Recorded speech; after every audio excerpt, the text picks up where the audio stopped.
nkuteeke ku mugongo nze nkutwaleko paka e Uganda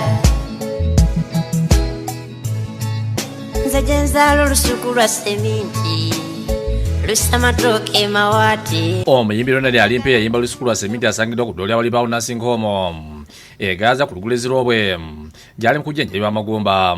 Ono yagwa kabenje mu kire kyake zonna ku olwokuna bwe baali bagenze okuyima mu bitondo eby'essemuto. Ategeeza nti emmotoka bwe baali beekanga ekinnya ne bakitomera neebuuka mu bbanga ekyaddako kwe kubayingiza ensikira addamu okutegeera ng'ali mu ddwaliro e Mulago.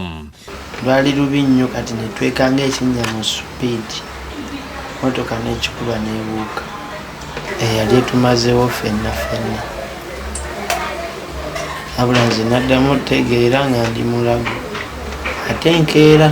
Yeebaza abayibi balina abakola ekisoboka okulaba nga babadduukirira mu kaseera akazibu ke balimu era obulimbu akendedde nga n'esoobe n'okuddamu okutambula.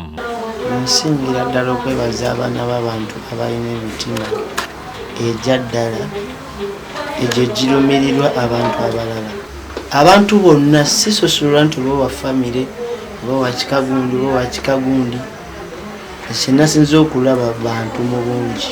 Abasawo bali mu kujjanjaba Alimpa okuli Frank balibo ne Dennis balibo bagambye nti Alimpa wakutambula naye agenda kutwala ebbanga ng'atambulira mu kagaali amagumba ge basobole okwegatta mpolampola. Mu nkola yaffe tunaba tumukwakasanyiganyiza mu bbanga eritali lyawala nnyo myezi ng'ebiri lona ajja kuba asobola okutambula naye nga mmenye kulina beera straight tukulina kwemagaliza.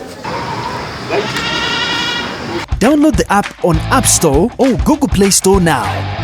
Vision Digital Experience, the future of media.